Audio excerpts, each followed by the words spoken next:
بلا سے مراد مصیبت ہوتی ہے. مصیبت صحت کی خرابی میں بھی ہو سکتی ہے، ایمان کی خرابی میں بھی ہو سکتی ہے، مال کے نقصان میں بھی ہو سکتی ہے، عزت کے نقصان میں بھی ہو سکتی ہے، جھگڑے اور فساد بھی ہو سکتے ہیں، مقدمات بھی ہو سکتے ہیں، کچھ بھی آپ کو باطل چیزیں فیس کرنا پڑ سکتی ہیں. اب ایک بات اور کہی کہ صدقے کو رد بلا فرمایا میرے آقا نے. اللہ کے رسول صلی اللہ علیہ وسلم نے فرمایا کہ صدقہ رد بلا ہے. ہم نے ساری زندگی ایک ہی بات سمجھی کہ بکرا ڈھونڈ لو اور کالا ڈھونڈ لو تو جلدی یہ کام ہو جائے گا، حالانکہ جو اس کے اندر چھپا ہوا اصل پیغام تھا اس کو فراموش کر دیا. وہ اصل چیز ہے کہ صدقہ رد بلا ہے. تم سچے ہو جاؤ، بلائیں تمہیں چھوڑ دیں گی. صدق اختیار کر لو. جو اس کا کوڈ میسج ہے وہ یہ ہے کہ اگر سچے ہو جاؤ اور جھوٹ کو اپنی زندگی سے نکال دو، سارے جادوگر جھوٹے ہیں، سب باطل ہیں.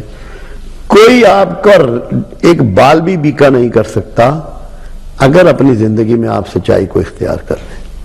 اس جادو کی کوئی حیثیت نہیں. یہ تعویذ جیسے نکلے ہیں، تعویذ اس زمانے میں چلے آ رہے تھے. تعویذ سے ہے تعوذ، پناہ مانگنا اللہ کی شیطان سے. وہی تعوذ پڑھنے کا ہی ہمیں حکم ہے. آپ قرآن بھی کھولتے ہیں تو حکم ہے کہ پہلے اعوذ باللہ من الشیطان الرجیم کا ذکر کر لو، تاکہ تمہیں مس لیڈ کر کے قرآن کے مفہوم اور معنی تمہارے نزدیک بدل نہ دے. تم محفوظ ہو جاؤ اس کی شرارت سے. اب ہر گلی ہر کوچے بیٹھے ہوئے ہیں، بے شمار عیسائی بیٹھے ہوئے ہیں. ان عیسائیوں کے پاس لوگ جا رہے ہیں اور وہ ان کا علاج کر رہے ہیں. جو بندہ اپنے روحانی علاج کے لیے عیسائیوں کے پاس جا رہا ہے، کیا ایمان بچا ہے اس کے پاس؟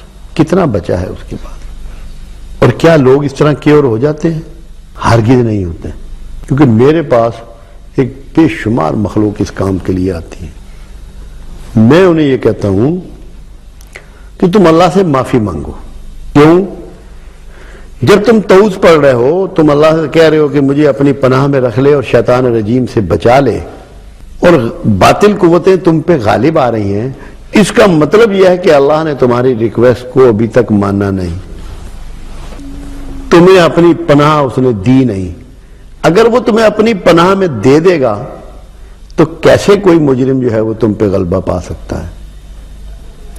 تو جب بار بار یہ پڑھنے کے باوجود آپ دیکھتے ہیں ایسے حالات پیدا ہوتے ہیں کہ آپ کو دقتیں محسوس ہوتی ہیں، پریشانیاں محسوس ہوتی ہیں، تو کثرت سے اللہ سے معافی طلب کریں.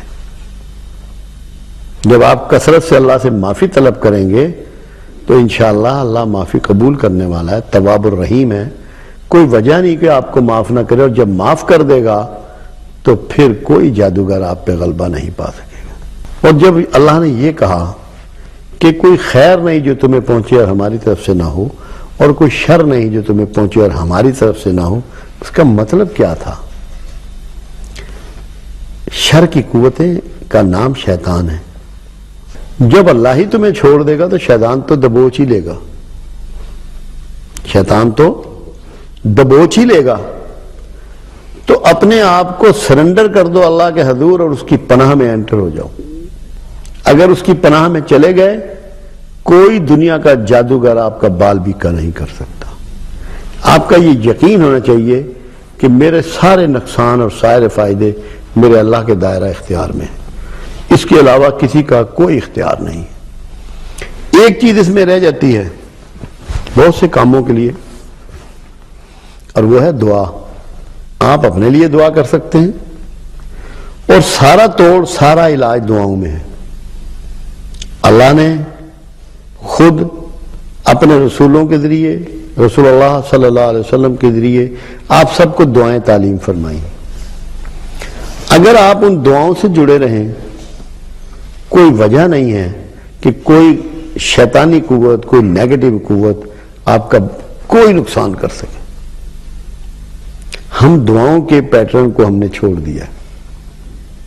دعاؤں کے پیٹرن کی اہمیت کا اندازہ لگائیں کہ اللہ کے حبیب صلی اللہ علیہ وسلم اپنا جبہ و دستار عطا فرمائی اور فرمایا کہ یہ اویس کو پہنچا دینا اور اس سے کہنا کہ میری امت کی بخشش کے لیے دعا کرے.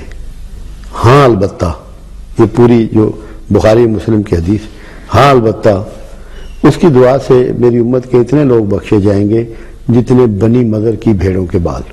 اب یہ کیوں فرمایا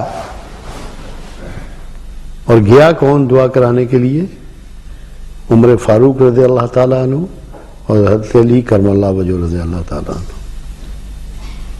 تو آپ کو سکھایا کہ جو میرے مقرب بندے ہیں، جو میرے پیار والے بندے ہیں، ان سے دعا ضرور کرواتے رہنا، کیونکہ دعائیں شیطانی قوتوں کے راستے کا سب سے بڑا پتھر ہوتی ہیں.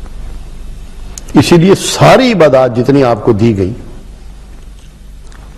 نماز ہو، روزے کی دعائیں ہوں، افطاری کی ہوں، سحری کی ہوں، تراویح ہو، حج و عمرہ ہو، سب میں دعائیں تعلیم فرمائیں گے. تو اگر آپ لوگ دعاؤں سے چپٹے رہیں گے اور دعاؤں سے اپنے مسائل کو دیکھتے رہیں گے، کوئی وجہ نہیں ہے، کوئی جادوگر آپ کا کوئی نقصان نہیں کر سکتا. یہ بہت بنیادی چیزیں ہیں. اگر یہ ہمارے پیش نظر ہوں اور ذہن میں یہ بات ہو کہ باطل قوتوں کو آپ دور کر سکتے ہیں اللہ سے معافی سے، توبہ سے اور دعاؤں سے، تو انشاءاللہ کوئی آپ کا نقصان نہیں کر سکتا.